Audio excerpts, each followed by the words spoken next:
Hello dear friend, good morning, সুপ্রভাত। Royal tutorial হোমের geography প্লেলিস্টের আরও একটি এডুকেশনাল ভিডিওতে আপনাদের সকলকে জানাই স্বাগত। আজকের এই ভিডিওর মাধ্যমে আপনারা জানতে পারবেন পাহাড়, পর্বত, মালভূমি ও সমভূমি সম্পর্কে গুরুত্বপূর্ণ 50টি প্রশ্ন উত্তর এক ঝলকে। তো বিভিন্ন ধরনের প্রতিযোগিতামূলক পরীক্ষায়, বিশেষ করে WBCS প্রিলিমিনারি পরীক্ষার জন্য এগুলি যথেষ্ট গুরুত্বপূর্ণ উপাদান। তো চলুন বেশি না দেরি করে শুরু করা যাক আজকের পর্বের মূল ভিডিওটি। দেখে নেব আজকের পর্বের প্রথম প্রশ্ন। ভূমিরূপের তিনটি ভাগ হলো: 1 পাহাড় ও পর্বত, 2 মালভূমি, 3 সমভূমি। পরবর্তী কোশ্চেন 2 নম্বর, পর্বতের উচ্চতা হয় সাধারণত 1000 মিটারের বেশি। 1000 মিটারের বেশি উচ্চতা হলেই তবে পর্বত বলা হয়। 3 নম্বর, ভূমির পার্থক্য অনুসারে পর্বত হচ্ছে 4 প্রকার: 1 নম্বর ভঙ্গিল পর্বত, 2 নম্বর স্তূপ পর্বত, 3 নম্বর ক্ষয়জাত পর্বত ও 4 নম্বর সঞ্চয়জাত পর্বত। 4 নম্বর প্রশ্ন, ভঙ্গিল পর্বত গঠিত হয় পাললিক শিলায় ভাঁজ পড়ে। পাললিক শিলায় ভাঁজ পড়ে ভঙ্গিল পর্বত সৃষ্টি হয়। 5 নম্বর, দুটি ভাঁজের মধ্যবর্তী নিচু অংশকে বলা হয় অধভঙ্গ। 6 নম্বর, ভঙ্গিল পর্বতের অধভঙ্গটি গঠন করে পার্বত্য উপত্যকা। দেখে নেব 7 নম্বর প্রশ্ন, মহীখাত শব্দের অর্থ হচ্ছে গভীর সমুদ্র। তো এটি একটি ইম্পর্টেন্ট প্রশ্ন। 8 নম্বর প্রশ্ন, পাত সঞ্চালন তত্ত্বের প্রবক্তা হচ্ছে ভূগোলবিদ পিচো। 9 নম্বর প্রশ্ন, ভঙ্গিল শব্দের অর্থ হচ্ছে ভাঁজ। ভঙ্গিল শব্দের অর্থ হচ্ছে ভাঁজ। 10 নম্বর প্রশ্ন, বর্তমানে হিমালয় পর্বতের অবস্থান যেখানে, সেখানে আগে ছিল টেথিস সাগর বা টেথিস সমুদ্র। 11 নম্বর প্রশ্ন, কেথিস সাগরের উত্তর ভাগের নাম হচ্ছে অঙ্গারাল্যান্ড এবং কেথিস সাগরের দক্ষিণ ভাগের নাম হচ্ছে গন্ডোয়াল্যান্ড। 12 নম্বর প্রশ্ন, দুটি সমান্তরাল চ্যুতির মধ্যবর্তী অংশ যখন পার্শ্ববর্তী অংশ থেকে বিচ্ছিন্ন ও উঁচু হয়ে পর্বতের রূপ নেয় তখন তাকে স্তূপ পর্বত বলে। তো এখানে স্তূপ পর্বতের একটি সংজ্ঞা দেওয়া হয়েছে: দুটি সমান্তরাল চ্যুতির মধ্যবর্তী অংশ যখন পার্শ্ববর্তী অংশ থেকে বিচ্ছিন্ন ও উঁচু হয়ে পর্বতের রূপ নেয় তখন তাকে স্তূপ পর্বত বলা হয়। পরবর্তীতে দেখব 13 নম্বর, ভারতের একটি স্তূপ পর্বত হলো সাতপুরা, অর্থাৎ স্তূপ পর্বতের একটা উদাহরণ হচ্ছে সাতপুরা। 14 নম্বর প্রশ্ন, দুটি চ্যুতির মধ্যবর্তী অঞ্চল বসে গেলে যে নিচু অঞ্চলের সৃষ্টি হয় তাকে বলা হয় গ্রস্ত উপত্যকা। 15 নম্বর কোশ্চেন, ভারতের একটি গ্রস্ত উপত্যকা হচ্ছে নর্মদা উপত্যকা। নর্মদা উপত্যকা ভারতের একটি গ্রস্ত উপত্যকার উদাহরণ। 16 নম্বর কোশ্চেন, ভারতের ক্ষয়জাত পর্বতগুলি হল আরাবল্লী, নীলগিরি এবং রাজমহল। 17 নম্বর, উত্তর আমেরিকার একটি ক্ষয়জাত পর্বত হচ্ছে হেনরি পর্বত। 18 নম্বর কোশ্চেন, এটি মোস্ট ইম্পর্টেন্ট একটি প্রশ্ন। একটি অতি প্রাচীন ভঙ্গিল পর্বত হলো আরাবল্লী। একটি অতি প্রাচীন ভঙ্গিল পর্বত হলো আরাবল্লী। 19 নম্বর প্রশ্ন, দুটি সঞ্চয়জাত পর্বত হলো জাপানের ফুজিয়ামা এবং ইতালির ভিসুভিয়াস। দুটি সঞ্চয়জাত পর্বত জাপানের ফুজিয়ামা এবং ইতালির ভিসুভিয়াস। দেখে নেব 20 নম্বর প্রশ্ন, একটি অবিরাম অথচ সক্রিয় আগ্নেয়গিরি হলো ইতালির ভিসুভিয়াস। পরবর্তী কোশ্চেন 21 নম্বর, একটি সবিরাম সক্রিয় আগ্নেয়গিরি হচ্ছে ইতালির স্ট্রমলি। 22 নম্বর প্রশ্ন, একটি সুপ্ত আগ্নেয়গিরি হচ্ছে জাপানের ফুজিয়ামা।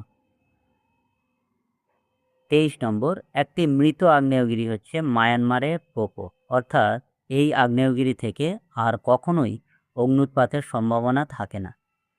সুপ্ত আগ্নেয়গিরিগুলো থেকে পরবর্তীকালে অগ্ন্যুৎপাতের সম্ভাবনা থাকতে পারে, কিন্তু মৃত আগ্নেয়গিরি থেকে অগ্ন্যুৎপাত আর হয়ই না। 24 নম্বর প্রশ্ন, একাধিক জ্বালামুখ থাকে এমন একটি আগ্নেয়গিরি হলো ফুজিয়ামা, জাপানের ফুজিয়ামা। 25 নম্বর প্রশ্ন, একটি গম্বুজাকৃতি আগ্নেয়গিরি হলো হাওয়াই দ্বীপের মৌনালিয়া। দেখে নেব 26 নম্বর কোশ্চেন, বিস্ফারিত জ্বালামুখ বিশিষ্ট আগ্নেয় পর্বত হচ্ছে মেক্সিকোর পোপা কেটাপেটান। মেক্সিকোর পোপা কেটাপেটান। 27 নম্বর প্রশ্ন, ভারতের দুটি আগ্নেয়গিরি হচ্ছে ব্যারেন ও নারকন্ডাম। তো এটি একটি উল্লেখযোগ্য প্রশ্ন। ভারতের দুটি আগ্নেয়গিরি হলো ব্যারেন এবং নারকন্ডাম। 28 নম্বর প্রশ্ন, মেঘলা শব্দের অর্থ হচ্ছে কোমরবন্ধনী। মেঘলা শব্দের অর্থ হচ্ছে কোমরবন্ধনী। প্রশান্ত মহাসাগরীয় আগ্নেয় মেঘলা, মেঘলা শব্দের অর্থ হলো কোমরবন্ধনী। একটি উদাহরণ হচ্ছে প্রশান্ত মহাসাগরীয় আগ্নেয় বলয় বা প্রশান্ত মহাসাগরীয় আগ্নেয় মেঘলা। 29 নম্বর কোশ্চেন, ফুজিয়ামা শব্দের অর্থ হচ্ছে মৃত্যুহীন পাহাড়। দেখে নেব 30 নম্বর কোশ্চেন, সাধারণত স্তূপ পর্বতের পাশেই দেখা যায় গ্রস্ত উপত্যকা। 31 নম্বর কোশ্চেন, মালভূমিকে বলা হয় কেবিল ল্যান্ড। 32 নম্বর, পৃথিবীর ছাদ বলা হয় পামির মালভূমি। 33 নম্বর কোশ্চেন, মালভূমির উচ্চতা 300 মিটার। 34 নম্বর, পৃথিবীর বৃহত্তম মালভূমি হচ্ছে তিব্বত মালভূমি। 35 নম্বর কোশ্চেন, পৃথিবীর সর্বোচ্চ মালভূমি হচ্ছে পামির মালভূমি। দেখে নেব 36 নম্বর কোশ্চেন, গুরুমণ্ডলের অপর নাম ম্যান্টল।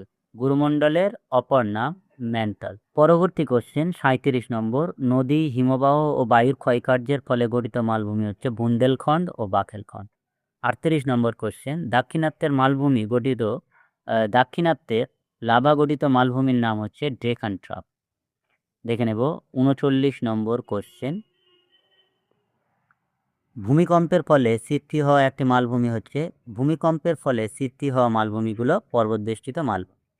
ক্ষয়ের ফলে সৃষ্টি হওয়া মালভূমি ব্যবিচ্ছন্ন মালভূমি এবং সঞ্চয়ের ফলে গঠিত মালভূমি হচ্ছে লাভা মালভূমি। 40 নম্বর প্রশ্ন, পর্বতবেষ্টিত মালভূমি হলো তিব্বত মালভূমি এবং ইরানের মালভূমি। 41 নম্বর প্রশ্ন, ব্যবিচ্ছন্ন মালভূমির উদাহরণ হচ্ছে ছোটনাগপুর, মালনাদ, বুন্দেলখণ্ড ও বাকেলখণ্ড। 42 নম্বর কোশ্চেন, সমভূমির উচ্চতা হয় 300 মিটারের মধ্যে। দেখে নেব 43 নম্বর কোশ্চেন, ভারতের একক বৃহত্তম সঞ্চয়জাত সমভূমি হলো গাঙ্গেয় সমভূমি। পরবর্তী কোশ্চেন 44 নম্বর, পলিগঠিত সমভূমি হচ্ছে সিন্ধু, গঙ্গা ও ব্রহ্মপুত্র সমভূমি। 45 নম্বর, নদীর তীরে দুপাশে বন্যার জল সঞ্চিত পলির দ্বারা গড়ে ওঠা সমতল ভূমিকে বলা হয় প্লাবনভূমি। তো এখানে প্লাবনভূমির একটা সংজ্ঞা দেওয়া হয়েছে। নদী তীরের দুপাশে বন্যার জল সঞ্চিত হয়ে পলি দ্বারা গড়ে ওঠা সমতল ভূমিকে বলা হয় প্লাবনভূমি। 46 নম্বর প্রশ্ন, চারিদিকে জলভাগ দ্বারা বেষ্টিত স্থলভাগকে বলা হয় দ্বীপ। 47 নম্বর, দ্বীপগুলি দেখতে গ্রিক অক্ষর ডেল্টা এর মতো। 48 নম্বর, পৃথিবীর বৃহত্তম বদ্বীপ সমভূমি হচ্ছে গঙ্গা ব্রহ্মপুত্রের সমভূমি। দেখে নেব 49 নম্বর, কৃষি উৎপাদনের জন্য পৃথিবী বিখ্যাত হচ্ছে নীলনদের বদ্বীপ। আজকের পর্বের শেষ অর্থাৎ 50 নম্বর কোশ্চেন, একটি উপকূল সমভূমি হলো দীঘার জুনপুট। একটি উপকূল সমভূমির উদাহরণ হচ্ছে দীঘার June. So hello friends, welcome back. এতক্ষণে দেখছিলেন পাহাড়, পর্বত, সমভূমি, মালভূমি সম্পর্কে কিছু গুরুত্বপূর্ণ প্রশ্ন উত্তর এক ঝলক। তো ভিডিওটি ভালো লাগলে এবং ইনফরমেটিভ মনে হলে আমাদের চ্যানেলটি এখনই সাবস্ক্রাইব করতে পারেন। আর অলরেডি যারা সাবস্ক্রাইব করে রেখেছেন সকলকে আন্তরিক শুভেচ্ছা ও অভিনন্দন। সকলে সুস্থ থাকুন, ভালো থাকুন আর দেখতে থাকুন রয়্যাল টিউটোরিয়াল।